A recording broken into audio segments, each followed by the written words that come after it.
Hello students, welcome to this video. So let's revise the third chapter of economics, money and credit. दो word का ये पूरा chapter है. Money बहुत interesting. Money क्या है अभी हम लोग देखेंगे. It is nothing but a medium of exchange. Credit पूरे चैप्टर में ये वर्ड इस्तेमाल होगा और इसका मतलब क्या होगा हर जगह लोन. ठीक है. So let's begin.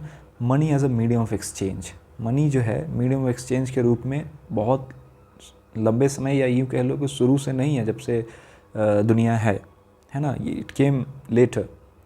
उससे पहले भी कुछ चीज़ें था जो एक्सचेंज के रूप में काम करता था, जैसे कि कौड़ीज़ का आपने सुना होगा, आज भी देखने को मिल जाता है, कुछ लोग रखते भी हैं. उससे पहले एक सिस्टम हुआ करता था जिसको बोलते थे हम लोग बार्टर सिस्टम. ठीक है.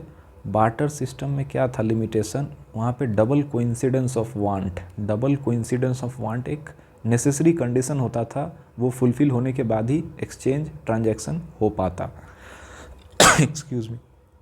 वो कंडीशन क्या था कि अगर आपके पास जूते हैं और आपको वीट चाहिए, तो आपको ढूंढना पड़ेगा वैसे लोगों को जिस इंसान के पास वीट है और आपके जूते उसके चाहिए हो, या उसको जूते की रिक्वायरमेंट हो. तो ऐसे लोगों को ढूंढने पता न जब मिले तब ये जाके ट्रांजैक्शन हो पाएगा. ठीक है. तो इसी डबल कोइंसिडेंस ऑफ वांट को जो है किसने, मनी ने ख़त्म कर दिया, हटा दिया. ठीक है. क्योंकि इसके बिना बार्टर सिस्टम में ट्रांजैक्शन संभव ही नहीं था. A person holding money can easily exchange it for any commodity. सही बात है, जिसके पास पैसे वो जिस चीज़ की ज़रूरत है वो उसको एक्सचेंज कर खरीद लेगा. लेकिन डबल कोइंसिडेंस ऑफ वांट में ऐसा नहीं था. उसको ढूंढना पड़ता था कि मेरे पास जो सामान है वो किसी दूसरे को चाहिए हो और उसके पास जो सामान है वो मेरी नीड हो. ठीक है. तो मनी जो है मीडियम ऑफ एक्सचेंज का काम मीडियम ऑफ एक्सचेंज के रूप में आकर के ट्रांजैक्शंस को आसान कर दिया होना. मॉडर्न फॉर्म्स ऑफ मनी क्या है, तो करेंसी है, पेपर नोट्स है, कॉइन्स है, डिजिटल मनी है, जैसे कि प्लास्टिक मनी हो गया, यानी कि डेबिट कार्ड्स, क्रेडिट कार्ड्स हो गया, यूपीआई हो गया, नेट बैंकिंग हो गया, मोबाइल बैंकिंग हो गया. ठीक है. एक समय था जब करेंसी जो है, स्पेशली कॉइन्स, वो प्रेसियस मेटल से बने होते थे, क्योंकि पता ही नहीं था कि क्या प्रेसियस है और क्या लेस प्रेसियस है ना. लेकिन धीरे धीरे लेस प्रेसियस मेटल से जो है वो बनना शुरू हो गया. अब जो है मनी को लोग क्यों एक्सेप्ट करते हैं. मनी का तो अपने आप में कोई ऐसा वैल्यू नहीं है. वैल्यू नहीं इन द सेंस उसका अपने आप में कोई यूज़ नहीं है. अगर सरकार अपनी अथॉरिटी, आरबीआई अपनी बैकिंग खींच ले मनी से, तो उसकी कोई वैल्यू नहीं है. इसलिए लोग एक्सेप्ट करते हैं क्योंकि currency is authorised by the government of the country, क्योंकि वो सरकार की तरफ से रिलीज़ की हुई है या थप्पा लगा हुआ है आरबीआई का. इस वजह से हर लोग एक्सेप्ट करता है, कोई रिफ्यूज़ नहीं कर सकता है मनी को ट्रांजैक्शंस के रूप में एक्सेप्ट करने से. ठीक है. Deposits with bank. अब जो है बहुत सारे लोग बहुत कुछ काम कर रहे हैं, तो ज़रूरी नहीं कि उनके जो अर्निंग होंगे सब के सब डेली बेसिस पे या मंथली बेसिस पे खर्च हो जाते होंगे. उनके पास जो अपने पैसे बचते होंगे तो वो सोचेंगे कि घर में रखना पैसा ठीक भी नहीं है ना, सिक्योरिटी के पॉइंट ऑफ व्यू से. और पैसा रखे रखे बढ़ेगा नहीं और महंगाई बढ़ रही होगी, तो मेरे पैसे का वैल्यू तो इन अ सेंस कम हो रहा है. तो वो लोग डिपॉजिट कर देते हैं कहाँ, बैंक में. जब ज़रूरत हुआ उस हिसाब से हम लोग निकाल लिए, है ना. वो अलग अलग बैंक की स्कीम्स है, सेविंग्स है, करंट है, फिक्स डिपॉजिट है.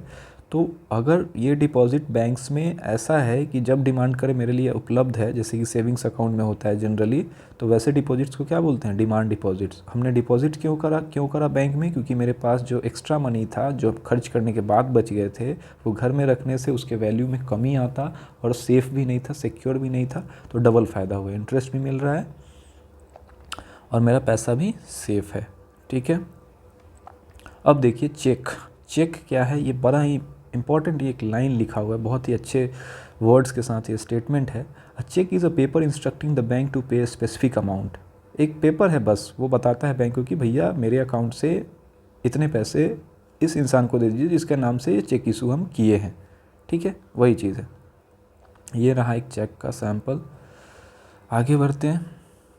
अब बैंक का रोल इम्पॉर्टेंट है. रोल ऑफ बैंक बहुत ही इम्पॉर्टेंट है क्वेश्चन के पॉइंट ऑफ व्यू से. बैंक क्या करती है कि मेरे पास जो पैसा है, एक्स्ट्रा मनी खर्च करने के बाद जो मेरा सेविंग है, उसको हमने जमा किया बैंक में. बैंक उस पैसे को किसी ज़रूरतमंद को वो देगा लोन के रूप में. वो हाई इंटरेस्ट चार्ज करेगा। सपोज़ करो कि हमको 2% मिल रहा है इंटरेस्ट पर एनम के हिसाब से, और वो किसी को लोन दिया 8% पर एनम के हिसाब से, तो ये जो 6% का जो ये डिफरेंस दिख रहा है, यही है बैंक का फ़ायदा, और इसी से चलेगा उसका सारा एक्सपेंस। ठीक है, this is how the bank works. और जितना लोन बटेगा, है ना, उससे क्या है, उसका नाता इकोनॉमिक डेवलपमेंट से भी है उस देश में, उस देश का, उस स्टेट का। ठीक है, लोन एक्टिविटीज़ ऑफ बैंक्स वही है कि लोन कितने पैसे को दे सकती है बैंक। अब देखो, जितने पैसे आ रहे हैं बैंक के पास, क्या सारे के सारे वो लोन में बांट सकती है क्या? नहीं सर, ऐसा तो नहीं हो सकता। अगर ऐसा होगा तो फिर जिन लोगों का डिपॉजिट्स है डिमांड डिपॉजिट्स के रूप में, वो लोग आएंगे बैंक में, तो वो कहाँ से देगा पैसा? इसीलिए एक पर्टिकुलर अमाउंट उसको, जो भी डिपॉजिट्स होते हैं उसमें से रखना होता है हर वक्त से 15%। और ये सब नियम कानून कौन बनाएगा? आरबीआई बनाएगा। देखेंगे हम लोग रोल ऑफ आरबीआई में। ठीक है, तो बैंक के पास पैसा आया लोगों के पास से, जो सरप्लस मनी था बैंक ने लोन में दिया, ये है ना, ये डिपॉजिट के रूप में आया, ये लोन में बांट दिया। यहाँ पे डिफरेंस दिखेगा, ये 2% है, सपोज़ करो ये 10% है, तो ये 8% का जो गैप है, इसमें इसका सारा खर्चा चलेगा। ठीक है, और ये इसके पास जितने पैसे आ रहे हैं, सपोज़ करो इसके पास 100 रुपये आए हैं, तो ये 100 का 100 लोन में नहीं बांटेगा। सपोज़ करो ये 80 बांट रहा है, तो 20 रुपये जो हमेशा इसके पास रहेंगे, ये नियम बनाएगा आरबीआई, ताकि जो जिसके डिमांड डिपॉजिट्स है उसके वो आए पैसे लेने के लिए, तो उसके लिए भी उपलब्ध हो बैंक के पास। यही पूरा है। आगे बढ़ते हैं हम लोग। 2 डिफरेंट क्रेडिट सिचुएशंस। क्रेडिट हमने पहले ही बोला चैप्टर में, जहाँ पे भी आया क्या मतलब होगा? Loan, loan, loan, loan. अब यहाँ पे 2 डिफरेंट सिचुएशंस कहने का क्या मतलब है कि क्या लोन जो है, क्रेडिट जो है, हर वक्त पॉजिटिव रोल प्ले करेगा क्या? ज़रूरी नहीं है। यानी कि 2 सिचुएशन संभव है। एक केस में क्रेडिट जो है पॉजिटिव रोल प्ले करता हुआ दिखेगा, दूसरे में नेगेटिव, है ना। बट उम्मीद क्या होता है, या ज़्यादातर यूजुअली क्या होता है कि क्रेडिट जो है लेकर के लोग अपने स्थिति में सुधार लाते हैं या इनकम को बढ़ा पाते हैं। हाँ, अब कुछ चीज़ें होता है एक्सेप्शंस में, तो उसको हम इग्नोर भी नहीं कर सकते, उसके भी जानना पढ़ना सीखना ज़रूरी है।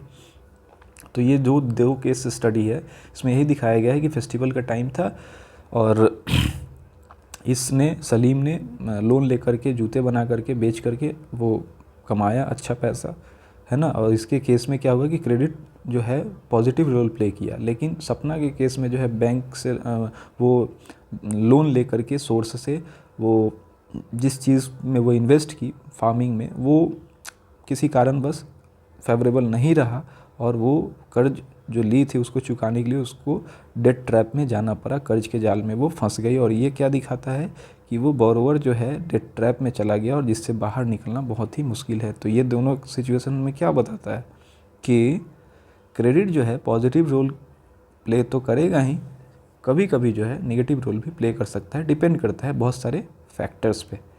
ठीक है, आगे बढ़ते हैं। Whether credit would be useful और not therefore depends on the risk in the situation. सही बात है। अब जैसे क्लाइमेट कंडीशन जो है, फैक्टर्स जो है उसके क्रॉप के होने में, बेहतर होने में उसका रोल था, तो यहाँ पे तो रिस्क इन्वॉल्व था ज़्यादा।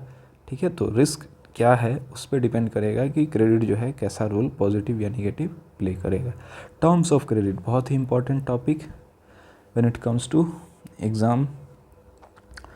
तो टर्म्स ऑफ क्रेडिट क्या है? जो भी टर्म्स एंड कंडीशंस किसी क्रेडिट या लोन को अवेल करने से पहले होते हैं पूरा करने, वही है टर्म्स ऑफ क्रेडिट। उसका एक इम्पॉर्टेंट हिस्सा क्या है? कोलैटरल।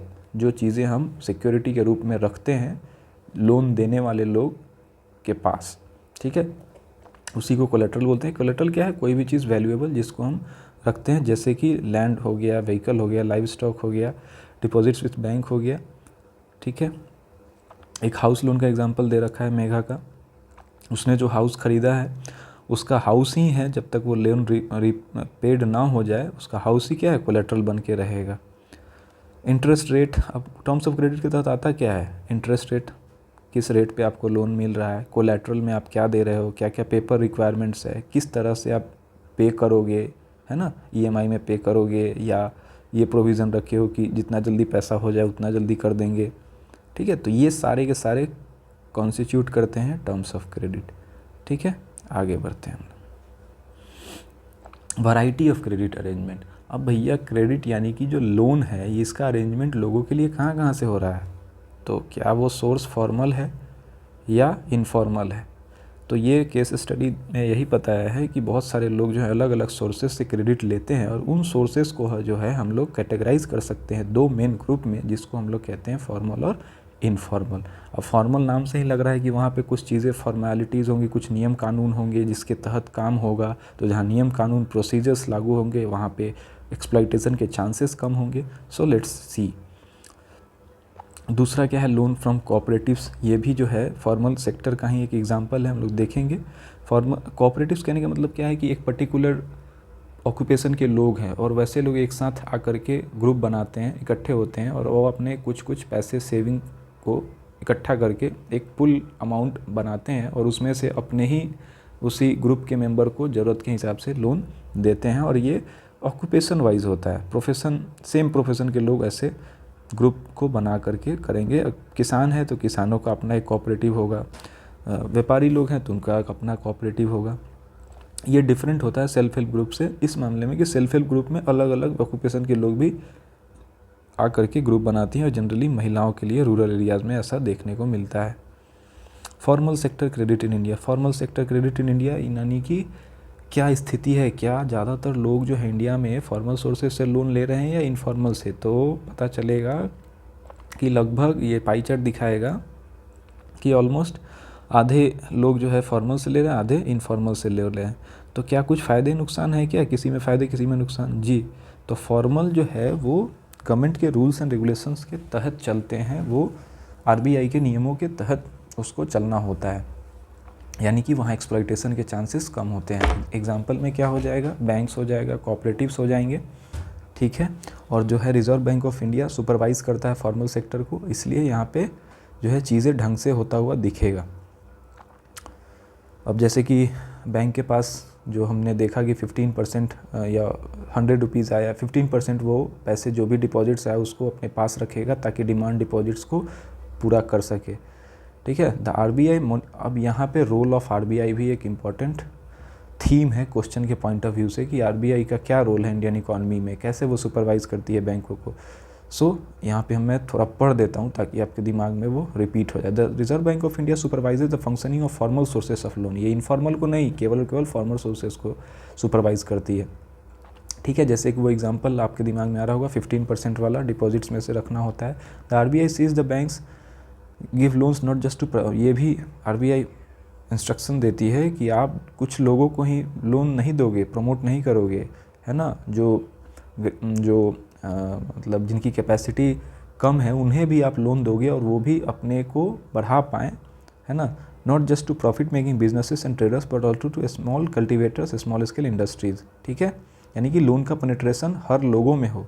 पीरियडिकली जो है समय समय पे बैंकों को आरबीआई को सबमिट करना होता है इन्फॉर्मेशन की कहाँ कितना लोन दिया, कितना रिकवर हुआ, लेकिन ये सब देखने के लिए अनऑर्गेनाइज्ड में कोई भी बॉडी नहीं है, इसलिए वहाँ पे एक्सप्लॉइटेशन के चांसेस बढ़ जाते हैं। ठीक है, वहाँ पे रेट ऑफ इंटरेस्ट भी कम होगा फॉर्मल में, यहाँ रेट ऑफ इंटरेस्ट हाई होगा।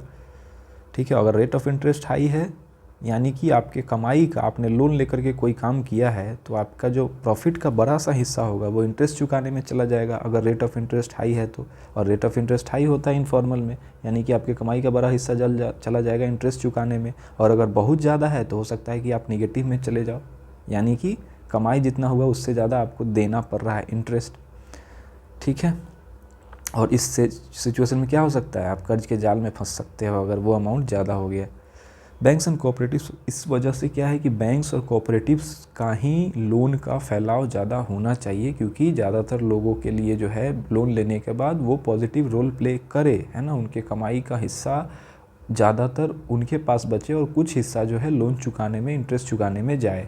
इसलिए हम कह सकते हैं क्या कि चीप और अफोर्डेबल क्रेडिट जो है बहुत ही क्रूशियल है किसी भी देश के विकास के लिए। जी बिल्कुल, अगर सस्ते होंगे, चीप होंगे क्रेडिट तो बहुत सारे लोग इच्छा जताएंगे नए काम को करने के लिए, कुछ एंटरप्रेन्योर्स बनना चाहेंगे, किसी के आइडियाज़ होंगे कुछ, उसको इम्प्लीमेंट करना चाहेगा, जॉब क्रिएट होंगे उससे, है ना।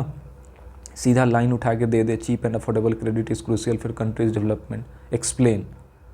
तो आपको बताना होगा कि कैसे चीप और अफोर्डेबल क्रेडिट जो है लोगों को बहुत कुछ नए करने को इनकरेज करेगा, है ना, उनके कमाई का बड़ा हिस्सा उनके पास रहेगा, है ना। Formal and informal credit, who gets what. तो ये पाई चार्ट दिखा रहा है कि ज़्यादातर गरीब लोग जो हैं वो इनफॉर्मल से ही लेने को मजबूर हैं। क्यों? क्योंकि हो सकता है उनके पास कोलेट्रल ना हो। जिनके पास फ्यू एसेट्स हैं तो आधे लोग वैसे हैं जो ले रहे हैं फॉर्मल से। जो वेल ऑफ हाउस होल्ड हैं वो ज़्यादातर ले रहे हैं। जो रिच हाउस होल्ड्स हैं वो ऑलमोस्ट फॉर्मल से ही ले रहे हैं। यानी कि इनफॉर्मल सोर्सेज से लोन लेना बहुत सारे लोगों के लिए मजबूरी है, और मजबूरी कभी भी सही नहीं है, मजबूरी को दूर किया जाना चाहिए। Thus it is necessary that banks and cooperatives increase their lending particularly in the rural area. इसलिए ज़रूरत है कि ग्रामीण इलाकों में फॉर्मल सोर्सेस ऑफ क्रेडिट का एक्सपेंसन हो, फैलाव हो, ठीक है। Secondly, while formal sector loans need to expand, it is also necessary that everyone receive. ऐसा नहीं है कि फॉर्मल सेक्टर केवल बढ़ रहा है, कुछ ही लोग इसका फ़ायदा उठा रहे हैं, नहीं, ज़्यादातर लोगों का फ़ायदा होना चाहिए। देन है सेल्फ हेल्प ग्रुप। अब आपको पता चल गया कि बहुत सारे लोगों के लिए मजबूरी है इनफॉर्मल सोर्सेज से लोन लेना, क्योंकि उनके पास कोलेट्रल नहीं होता है। तो कोलेट्रल नहीं होता है, ऐसे लोग क्या करें? इनके लिए कुछ नहीं हो सकता? जी नहीं, हो सकता है, कुछ प्रावधान किए गए हैं। जैसे सेल्फ हेल्प ग्रुप को प्रमोट किया जा रहा है। सेल्फ हेल्प ग्रुप क्या है? ये लोगों का ग्रुप है, खास करके ग्रामीण इलाके में महिलाओं का, जो एक साथ ग्रुप बनाती हैं और अलग अलग बैकग्राउंड कहने का मतलब कि उनके हस्बैंड हो सकते हैं बाहर में माइग्रेंट लेबरर के रूप में काम कर रहे हो, एग्रीकल्चरल लेबरर हो, कोई कंस्ट्रक्शन साइट पे वर्कर हो, वो लोग इकट्ठे हो करके कुछ कुछ पैसे जमा करेंगे, और वो अमाउंट जब एक दिन बड़ा हो जाएगा तो वो अपने किसी एक मेंबर को देंगे, और वो ग्रुप की जिम्मेदारी होगी रिकवरी की। और ऐसे करते करते बैंक जो है एक समय पे उनको जो लोन नहीं दे रही थी, बैंक भी लोन देने को राज़ी हो जाएगी, ठीक है। और ऐसे उसमें उन सारे मेंबर्स को अपने कैपेसिटी को बिल्ड करने का मौका मिलेगा, अपने इकोनॉमिक स्टेटस को सुधारने का मौका मिलेगा, और उन पैसे से वो क्या है, अलग अलग चीज़ें खरीद सकती हैं, एग्रीकल्चर टूल्स खरीद सकती हैं, सीड्स, फर्टिलाइजर्स, ये सब के लिए जो क्रेडिट की रिक्वायरमेंट होती है वो पूरा हो जाएगा। जनरली 15 से 20 महिलाएं होती हैं, लोग होते हैं सेल्फ हेल्प ग्रुप में। 25 रुपये से लेकर 100 रुपये तक वो वीक में, मंथ में इकट्ठा करते हैं। वो अमाउंट एक दिन बड़ा हो जाता है और किसी मेंबर के काम आ जाता है। ऐसा करने से रेगुलरली लोन जो है बैंक भी ग्रुप के नाम से सैंक्शन कर देती है, और ये सिलसिला लंबे समय तक चलने से ग्रुप की कैपेसिटी भी बिल्ड होती है। और ये सेल्फ हेल्प ग्रुप जो है महिलाओं को मौका देता है और भी सामाजिक जो मुद्दे हैं उस पर बात करने का, उसको में सुधार लाने का, हेल्थ, न्यूट्रिशन, डोमेस्टिक वायलेंस जैसी चीज़ों को भी एड्रेस करने का, ठीक है। अगर कोई नहीं देता है लोन तो जो ग्रुप है उसके मेंबर्स, बाकी मेंबर्स उसको स्ट्रिक्टली उसको मैटर को देखते हैं, ताकि बैंक के सामने उनका क्रेडिट ख़राब ना हो। एक ग्रामीण बैंक का भी कॉन्सेप्ट, जो कि बांग्लादेश के एक प्रोफेसर थे मोहम्मद यूनुस, जिनको नोबेल प्राइज़ फॉर पीस भी मिला 2006 में। इन्होंने इतना अच्छा काम किया, ग्रामीण बैंक जैसी चीज़ दुनिया के सामने लेकर के आया। खास करके ग्रामीण इलाके में जो फॉर्मल सोर्सेस ऑफ क्रेडिट की जो ज़रूरत थी वो नहीं पूरा हो पा रही थी, और ये बहुत हद तक उस दिशा में अच्छा रोल निभाया है, ठीक है। Mohammad Yunus, Nobel peace prize, ध्यान रखना है, बांग्लादेशी थे ये। सेल्फ हेल्प ग्रुप बहुत ही इंपॉर्टेंट ये टॉपिक है क्वेश्चन के पॉइंट ऑफ व्यू से। क्या है सेल्फ हेल्प ग्रुप, कैसे विमेन को एम्पावर करने में मदद किया है, या जिनके पास कोलेट्रल नहीं है उन लोगों के लिए कैसे एक बूंद साबित हुआ है, या फिर रोल ऑफ आरबीआई हो गया, बहुत ही इंपॉर्टेंट टॉपिक इस चैप्टर से। टर्शियरी सेक्टर का डोमिनेंस पिछले चैप्टर में, वो सब टॉपिक थीम सब एकदम इम्पॉर्टेंट है। तो जिन चीज़ों को मैं बता रहा हूँ थोड़ा फोकस करके you need to keep in mind कि ये ज़रूरत का है, थोड़ा अच्छे से सुन लेना है और एनसीईआरटी से रिवाइज़ कर लेना है, एकदम बढ़िया हो जाएगा। Thank you.